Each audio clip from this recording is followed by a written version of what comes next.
Goethe, or The Writer, by Ralph Waldo Emerson, from Representative Men, 1850.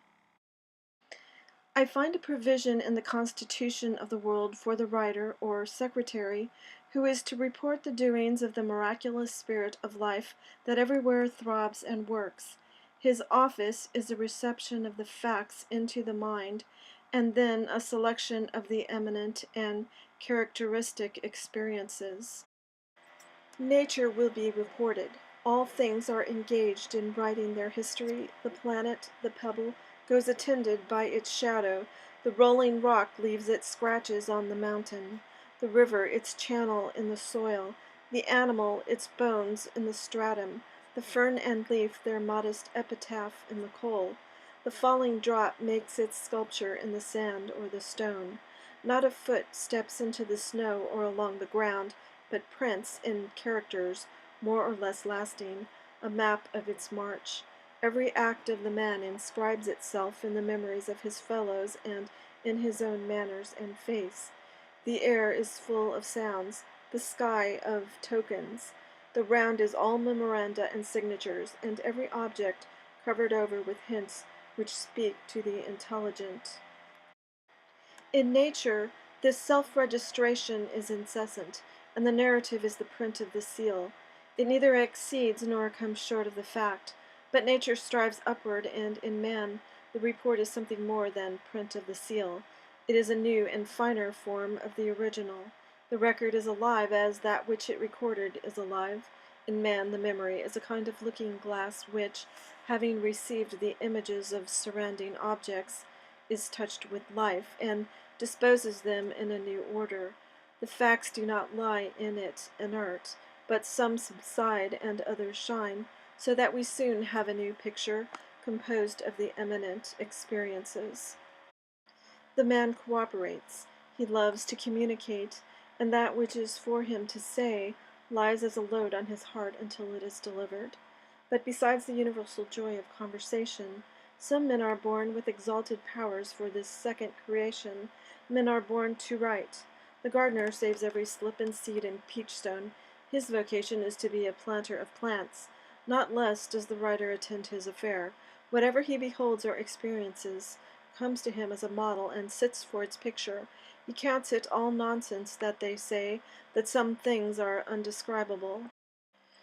He believes that all that can be thought can be written, first or last, and he would report the Holy Ghost or attempt it. Nothing so broad, so subtle, or so dear but comes therefore commended to his pen, and he will write. In his eyes a man is the faculty of reporting, and the universe is the possibility of being reported. In conversation, in calamity, he finds new materials. As our German poet said, some God gave me the power to paint what I suffer. He draws his rents from rage and pain. By acting rashly, he buys the power of talking wisely. Vexations and a tempest of passion only fill his sail. As the good Luther writes, when I am angry I can pray well and preach well. And if we knew the genesis of fine strokes of eloquence, they might recall the complacence of Sultan Amurath, who struck off some Persian heads that his physician, Vesalius, might see the spasms in the muscles of the neck. His failures are the preparation of his victories. A new thought or a crisis of passion apprises him that all he has yet learned and written is exoteric, is not the fact, but some rumor of the fact. What then? Does he throw away the pen? No, he begins again to describe in the new light which has shined on him, if, by some means, he may yet save some true word. Nature conspires. Whatever can be thought can be spoken, and still rises for utterance, though to rude and stammering organs. If they cannot compass it, it waits and works, until at last it molds them to its perfect will, and is articulated. This striving after imitative expression, which one meets everywhere, is significant of the aim of nature, but is mere stenography. There are higher degrees, and nature has more splendid endowments for those whom she elects to a superior office. For the class of scholars or writers who see connection where the multitude see fragments, and who are impelled to exhibit the facts in order, and so to supply the axis on which the frame of things turns. Nature has dearly at heart the formation of the speculative man or scholar. It is an end never lost sight of, and is prepared in the original casting of things. He is no permissive or accidental appearance, but an organic agent, one of the estates of the realm, provided and prepared from of old and from everlasting, in the knitting and contexture of things. Presentiments, impulses cheer him. There is a certain heat in the breast which attends the perception of a primary truth, which is the shining of the spiritual sun down into the shaft of the mind. Every thought which dawns on the mind, in the moment of its emergence, announces its own rank, whether it is some whimsy or whether it is a power. If he have his incitements, there is, on the other side, invitation and need enough of his gift. Society has at all times the same want, namely, of one sane man with adequate powers of expression to hold up each object of monomania in its right relations. The ambitious and mercenary bring their last new mumbo-jumbo, whether tariff, Texas, railroad, Romanism, mesmerism, or California, and by detaching the object from its relations, easily succeed in making it seen in a glare, and a multitude go mad about it, and they are not to be reproved or cured by the opposite multitude, who are kept from this particular insanity by an equal frenzy on another crotchet. But let one man have the comprehensive eye that can replace this isolated prodigy in its right neighborhood and bearings, the illusion vanishes, and the returning reason of the community thanks the reason of the monitor. The scholar is the man of the ages, but he must also wish with other men to stand well with his contemporaries. But there is a certain ridicule among superficial people thrown on the scholars or clerisy, which is of no import unless the scholar heed it. In this country, the emphasis on conversation and of public opinion commends the practical man, and the solid portion of the community is named with significant respect in every circle. Our people are of Bonaparte's opinion concerning ideologists. Ideas are subversive of social order and comfort, and at last make a fool of the possessor.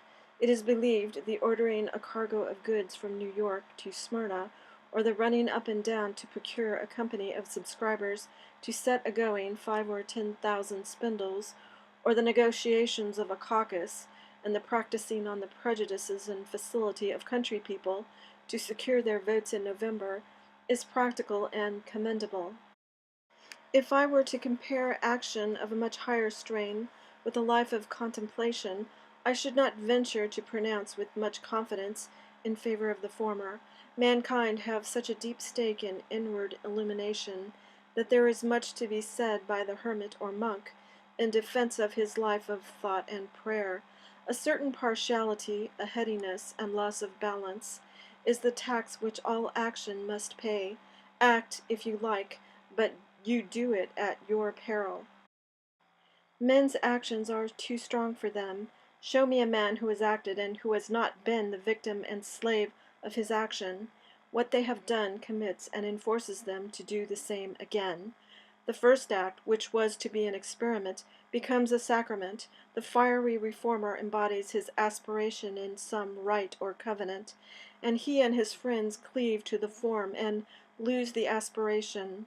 The Quaker has established Quakerism, the Shaker has established his monastery and his dance, and although each prates of spirit, there is no spirit but repetition, which is anti-spiritual. But where are his new things of today? In actions of enthusiasm this drawback appears, but in those lower activities which have no higher aim than to make us more comfortable and more cowardly, in actions of cunning, actions that steal and lie, actions that divorce the speculative from the practical faculty, and put a ban on reason and sentiment, there is nothing else but drawback and negation.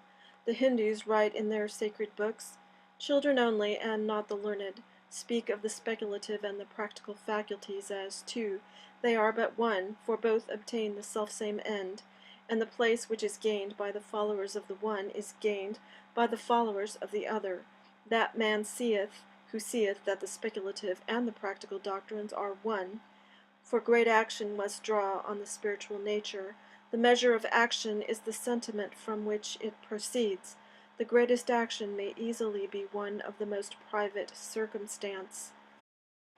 This disparagement will not come from the leaders, but from inferior persons.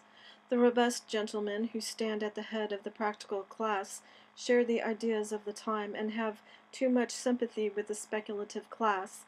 It is not from men excellent in any kind that disparagement of any other is to be looked for. With such, Talleyrand's question is ever the main one, not is he rich, is he committed, is he well-meaning, has he this or that faculty? Is he of the movement? Is he of the establishment? But is he anybody? Does he stand for something? He must be good of his kind. That is all that Talleyrand, all that State Street, all that common sense of mankind asks. Be real and admirable, not as we know, but as you know. Able men do not care in what kind a man is able, so only that he is able. A master likes a master, and does not stipulate whether it be orator, artist, craftsman, or king. Society has really no graver interest than the well-being of the literary class, and it is not to be denied that men are cordial in their recognition and welcome of intellectual accomplishments. Still, the writer does not stand with us on any commanding ground. I think this to be his own fault. A pound passes for a pound. There have been times when he was a sacred person. He wrote Bibles, the first hymns, the codes, the epics, tragic songs, Sibylline verses, Chaldean oracles, Laconian sentences inscribed on temple walls. Every word was true and woke the nations to new life. He wrote without levity and without choice. Every word was carved before his eyes into the earth and the sky, and the sun and stars were only letters of the same purport and of no more necessity. But how can he be honored when he does not honor himself, when he loses himself in a crowd, when he is no longer the lawgiver but the sycophant, ducking to the giddy opinion of a reckless public? When he must sustain with shameless advocacy some bad government, or must bark all the year round in opposition, or write conventional criticism or profligate novels, or at any rate write without thought and without recurrence by day and by night to the sources of inspiration. Some reply to these questions may be furnished by looking over the list of men of literary genius in our age. Among these no more instructive name occurs than that of Goethe to represent the powers and duties of the scholar or writer. I described Bonaparte as a representative of the popular external life and aims of the 19th century. Its other half, its poet, is Goethe, a man quite domesticated in this century, breathing its air, enjoying its fruits, impossible at any earlier time, and taking away by his colossal parts the reproach of weakness, which but for him would lie on the intellectual works of the period. He appears at a time when a general culture has spread itself and has smoothed down all sharp individual traits, when, in the absence of heroic characters, a social comfort and cooperation have come in. There is no poet but scores of poetic writers, no Columbus but hundreds of post-captains with transit telescope, barometer, and concentrated soup and pemmican, no Demosthenes, no Chatham, but any number of clever parliamentary and forensic debaters. No prophet or saint, but colleges of divinity, no learned man, but learned societies, a cheap press, reading rooms, and book clubs without number. There was never such a miscellany of facts. The world extends itself like American trade. We conceive Greek or Roman life in the Middle Ages, to be a simple and comprehensible affair, but modern life to respect a multitude of things, which is distracting. Goethe was the philosopher of this multiplicity, hundred-handed, argicide, able and happy to cope with this rolling miscellany of facts and sciences, and by his own versatility to dispose of them with ease, a manly mind unembarrassed by the variety of coats of convention with which life had got encrusted. easily able by his subtlety to pierce these and to draw his strength from nature, with which he lived in full communion. What is strange, too, he lived in a small town, in a petty state, in a defeated state, and in a time when Germany played no such leading part in the world's affairs as to swell the bosom of her sons with any metropolitan pride, such as might have cheered a French or English, or once a Roman or Attic genius. Yet there is no trace of provincial limitation in his muse. He is not a debtor to his position, but was born with a free and controlling genius. The Helena, or the second part of Faust, is a philosophy of literature set in poetry, the work of one who found himself the master of histories, mythologies, philosophies, sciences, and national literatures, in the encyclopedical manner in which modern erudition, with its international intercourse of the whole earth's population, researches into Indian, Etruscan, and all Cyclopean arts, geology, chemistry, astronomy, and every one of these kingdoms assuming a certain aerial and poetic character by reason of the multitude. One looks at a king with reverence, but if one should chance to be at a congress of kings, the eye would take liberties with the peculiarities of each. These are not wild, miraculous songs, but elaborate forms, to which the poet has confided the results of 80 years of observation. This reflective and critical wisdom makes the poem more truly the flower of this time. It dates itself. Still, he is a poet, poet of a prouder laurel than any contemporary, and under this plague of microscopes, for he seems to see out of every pore of his skin, strikes the heart with a hero's strength and grace. The wonder of the book is its superior intelligence. In the menstruum of this man's wit, the past and the present ages, and their religions, politics, and modes of thinking are dissolved into archetypes and ideas. What new mythologies sailed through his head? The Greeks said that Alexander went as far as Chaos. Goethe went, only the other day, as far and one step farther, he hazarded, and brought himself safe back. There is a heart-cheering freedom in his speculation. The immense horizon which journeys with us lends its majesty to trifles and to matters of convenience and necessity, as to solemn and festal performances. He was the soul of his century, if that was learned, and had become by population, compact organization, and drill of parts, one great exploring expedition, accumulating a glut of facts and fruits too fast for any hitherto existing savants to classify. This man's mind had ample chambers for the distribution of all. He had a power to unite the detached atoms again by their own law. He has clothed our modern existence with poetry. Amid littleness and detail, he detected the genius of life, the old cunning Proteus, nestling close beside us, and showed that the dullness in prose we ascribe to the age was only another of his masks. His very flight is presence in disguise. That he had put off a gay uniform for a fatigue dress, and was not a whit less vivacious or rich in Liverpool or The Hague than once in Rome or Antioch.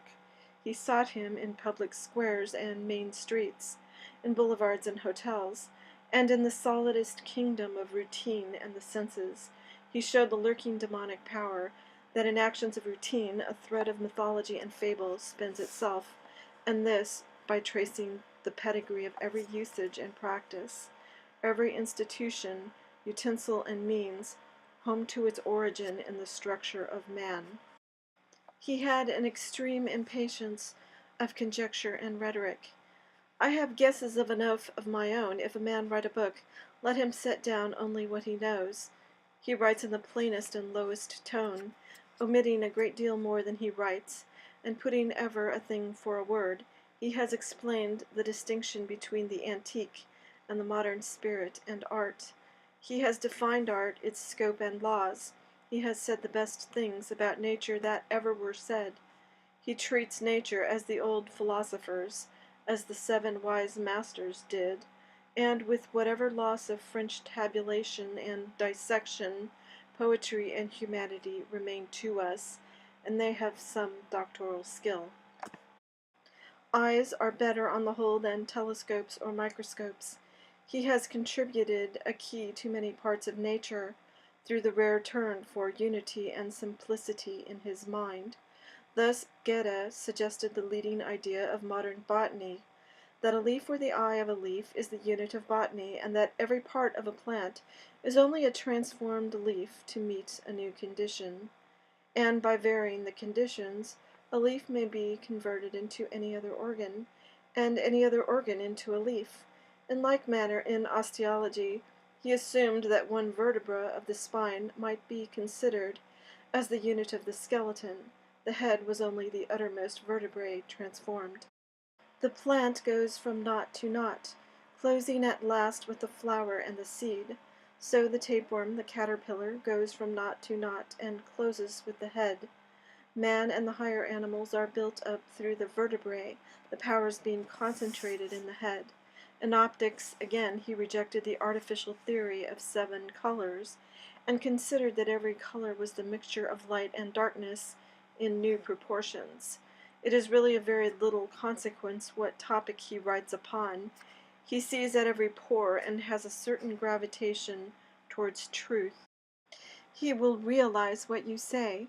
He hates to be trifled with, and to be made to say over again some old wives' fable that has had possession of men's faith these 1,000 years. He may as well see if it is true as another. He sifts it. I am here, he would say, to be the measure and judge of these things. Why should I take them in trust? And therefore what he says of religion, of passion, of marriage, of manners, of property, of paper money, of periods of belief, of omens, of luck, or whatever else, refuses to be forgotten. Take the most remarkable example that could occur of this tendency to verify every term in popular use. The devil had played an important part in mythology in all times. Goethe would have no word that does not cover a thing. The same measure will still serve. I have never heard of any crime which I might not have committed. So he flies at the throat of this imp. He shall be real, he shall be modern, he shall be European, he shall dress like a gentleman and accept the manners and walk in the streets, and be well initiated in the life of Vienna and of Heidelberg in 1820, or he shall not exist. Accordingly, he stripped him of mythologic gear, of horns, cloven foot, harpoon tail, brimstone, and blue fire, and instead of looking in books and pictures, looked for him in his own mind, in every shade of coldness, selfishness, and unbelief that in crowds or in solitude darkens over the human thought, and found that the portrait gained reality and terror by everything he added, and by everything he took away. He found that the essence of this hobgoblin, which had hovered in shadow about the habitations of men ever since there were men, was pure intellect applied, as always there is a tendency, to the service of the senses, and he flung into literature in his Mephistopheles, the first organic figure that has been added for some ages, and which will remain as long as the Prometheus. I have no design to enter into any analysis of his numerous works. They consist of translations, criticisms, dramas, lyric, and every other description of poems, literary journals, and portraits of distinguished men. Yet I cannot omit to specify the Wilhelm Meister. Wilhelm Meister is a novel in every sense, the first of its kind, called by its admirers the only delineation of modern society, as if other novels, those of Scott, for example, dealt with costume and condition, this with the spirit of life. It is a book over which some veil is still drawn. It is read by very intelligent persons with wonder and delight. It is preferred by some such to Hamlet as a work of genius. I suppose no book of this century can compare with it in its delicious sweetness, so new, so provoking to the mind, gratifying it with so many and so solid thoughts, just insights into life and manners and characters, so many good hints for the conduct of life, so many unexpected glimpses into a higher sphere, and never a trace of rhetoric or dullness. A very provoking book to the curiosity of young men of genius, but a very unsatisfactory one. Lovers of light reading, those who look in it for the entertainment they find in a romance, are disappointed. On the other hand, those who begin it with the higher hope to read in it a worthy history of genius and the just award of the laurel to its toils and denials, have also reason to complain. We had an English romance here, not long ago, professing to embody the hope of a new age, and to unfold the political hope of the party called Young England, in which the only reward of virtue is a seat in Parliament and a peerage. Goethe's romance has a conclusion as lame and immoral. George Sand, in Consuelo and its continuation, has sketched a truer and more dignified picture. In the progress of the story, the characters of the hero and heroine expand at a rate that shivers the porcelain chess table of aristocratic convention.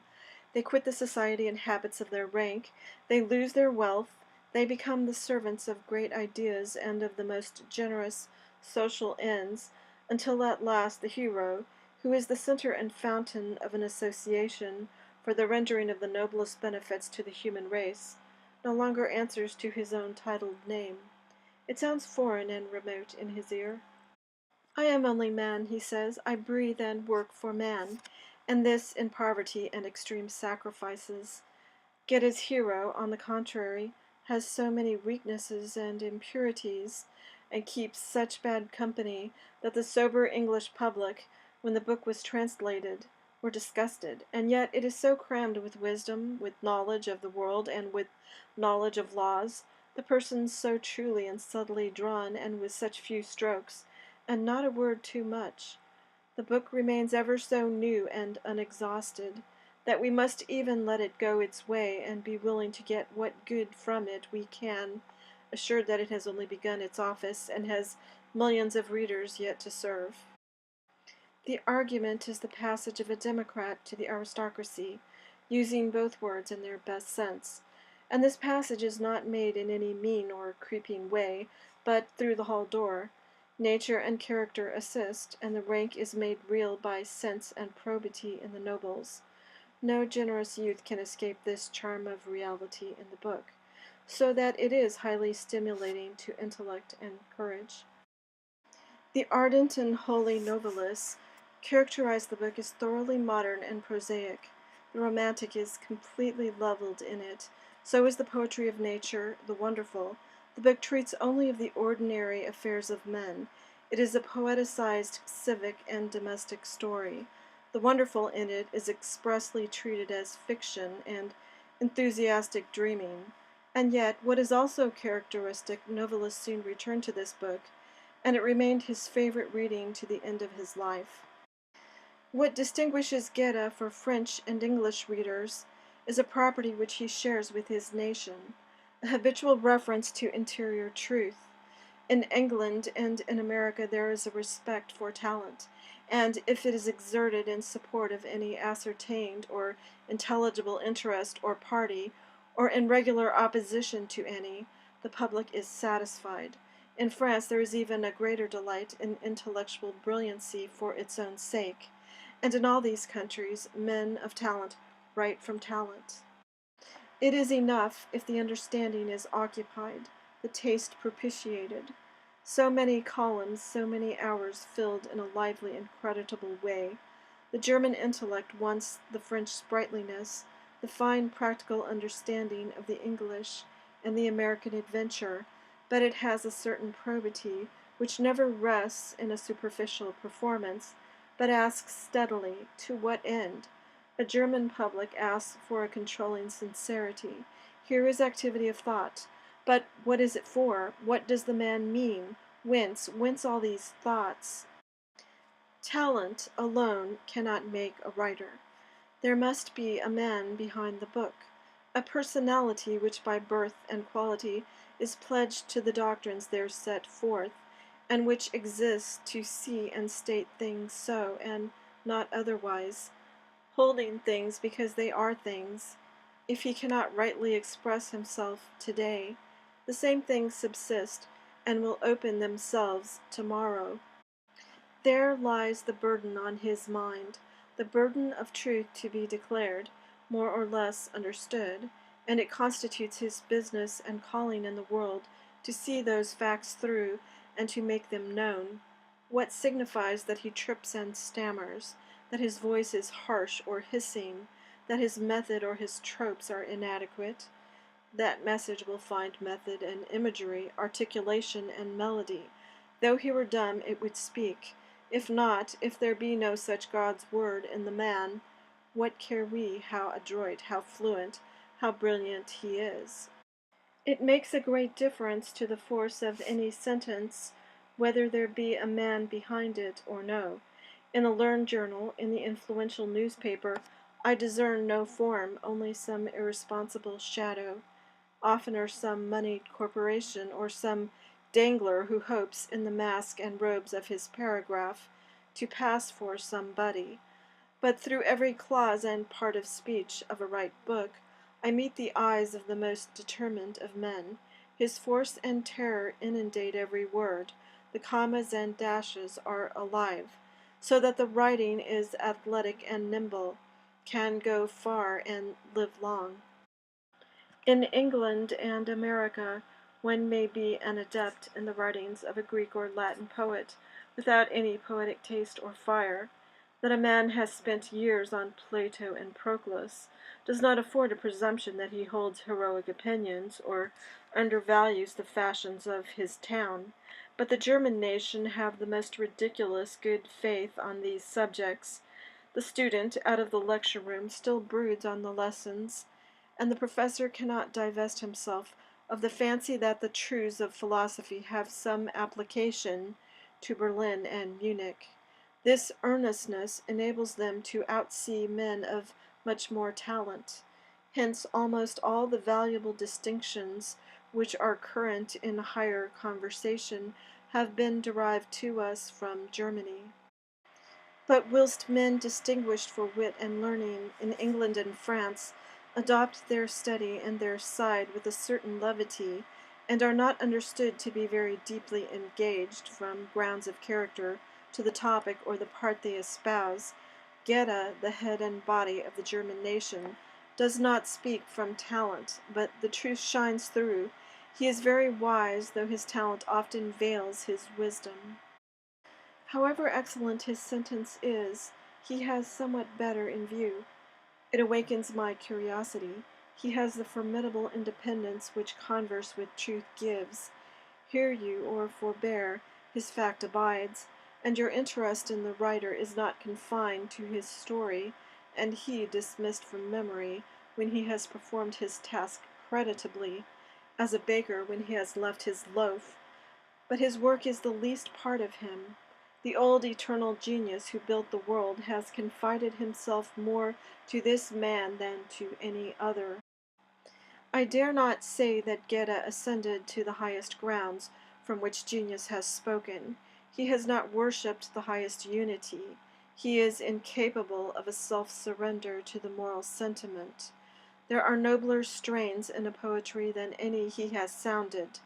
There are writers poorer in talent, whose tone is purer and more touches the heart. Goethe can never be dear to men. His is not even the devotion to pure truth, but to truth for the sake of culture. He has no aims less large than the conquest of universal nature, of universal truth, to be his portion, a man not to be bribed, nor deceived, nor overawed, of a stoical self-command and self-denial, and having one test for all men, what can you teach me? All possessions are valued by him for that only, rank, privileges, health, time, being itself. He is the type of culture, the amateur of all arts and sciences and events, artistic but not artist, spiritual but not spiritualist. There is nothing he had not right to know. There is no weapon in the armory of universal genius he did not take into his hand, but with peremptory heed that he should not be for a moment prejudiced by his instruments. He lays a ray of light under every fact, and between himself and his dearest property. From him nothing was hid, nothing withholden. The lurking demons sat to him, and the saint who saw the demons, and the metaphysical elements took form. Piety itself is no aim, but only a means whereby, through purest inward peace, we may attain to highest culture, and his penetration of every secret of the fine arts will make Goethe still more statuesque. His affections help him, like women employed by Cicero, to worm out the secret of conspirators. Enmities he has none, enemy of him you may be. If so, you shall teach him aught which your good will cannot, were it only what experience will accrue from your ruin. Enemy and welcome, but enemy on high terms. He cannot hate anybody, his time is worth too much. Temperamental antagonisms may be suffered, but like feuds of emperors who fight dignifiedly across kingdoms. His autobiography, under the title of Poetry and Truth Out of My Life, is the expression of the idea, now familiar to the world through the German mind, but a novelty to England, old and new, when that book appeared, that a man exists for culture, not for what he can accomplish, but for what can be accomplished in him. The reaction of things on the man is the only noteworthy result. An intellectual man can see himself as a third person, therefore his faults and delusions interest him equally with his successes.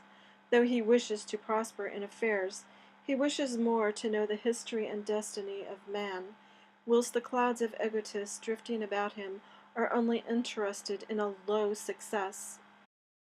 This idea reigns in the Dichtung und Wahrheit and directs the selection of the incidents, and nowise the external importance of events, the rank of the personages, or the bulk of incomes. Of course the book affords slender materials for what would be reckoned with us a life of Goethe.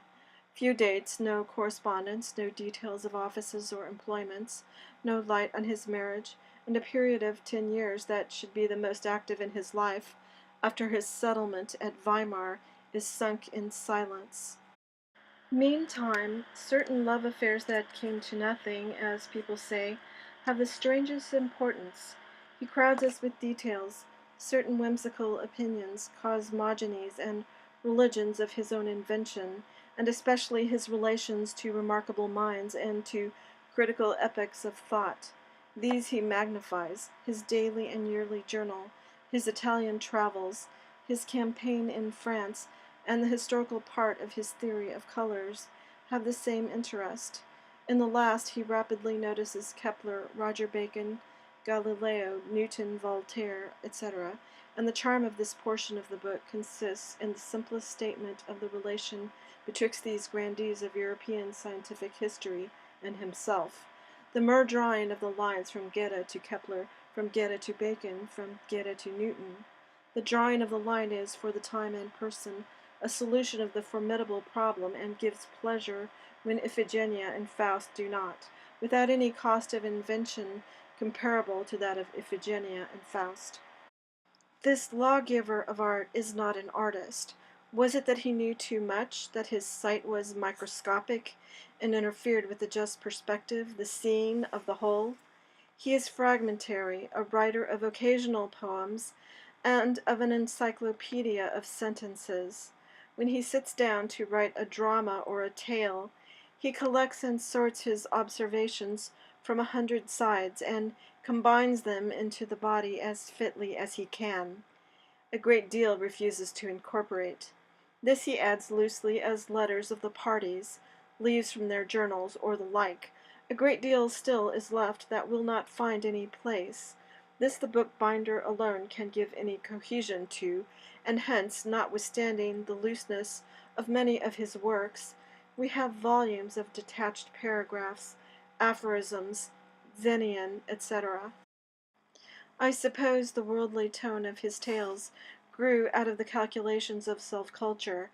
It was the infirmity of an admirable scholar who loved the world out of gratitude, who knew where libraries, galleries, architecture, laboratories, savans, and leisure were to be had, and who did not quite trust the compensations of poverty and nakedness.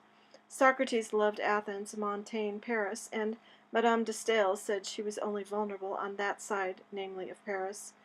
It has its favorable aspect. All the geniuses are usually so ill-assorted and sickly that one is ever wishing them somewhere else. We seldom see anybody who is not uneasy or afraid to live. There is a slight blush of shame on the cheek of good men and aspiring men, and a spice of caricature. But this man was entirely at home and happy in his century and the world. None was so fit to live, or more heartily enjoyed the game. In this aim of culture, which is the genius of his works, is their power. The idea of absolute, eternal truth, without reference to my own enlargement by it, is higher. The surrender to the torrent of poetic inspiration is higher, but compared with any motives on which books are written in England and America, this is very truth, and has the power to inspire which belongs to truth. Thus has he brought back to a book some of its ancient might and dignity. Goethe, coming into an over-civilized time and country, when original talent was oppressed under the load of books and mechanical auxiliaries and the distracting variety of claims, taught men how to dispose of this mountainous miscellany and make it subservient. I join Napoleon with him as being both representatives of the impatience and reaction of nature against the morgue of conventions. Two stern realists, who, with their scholars, have severally set the axe at the root of the tree of cant and seeming, for this time and for all time. This cheerful laborer, with no external popularity or provocation, drawing his motive and his plan from his own breast, tasked himself with stents for a giant, and without relaxation or rest, except by alternating his pursuits, worked on for 80 years with the steadiness of his first zeal. It is the last lesson of modern science that the highest simplicity of structure is produced, not by few elements, but by the highest complexity. Man is the most composite of all creatures. The wheel insect Volvox globator is at the other extreme. We shall learn to draw rents and revenues from the immense patrimony of the old and the recent ages. Goethe teaches courage and the equivalence of all times, that the disadvantages of any epoch exist only to the faint-hearted. Genius hovers with his sunshine and music close by the darkest and deafest eras. No mortgage, no attainder will hold on men or hours. The world is young. The former great men call to us affectionately. We too must write Bibles to unite again the heavens and the earthly world. The secret of genius is to suffer no fiction to exist for us, to realize all that we know in the high refinement of modern life, in arts and sciences, in books, in men, to exact good faith, reality, and a purpose, and first, last, midst, and without end, to honor every truth by use.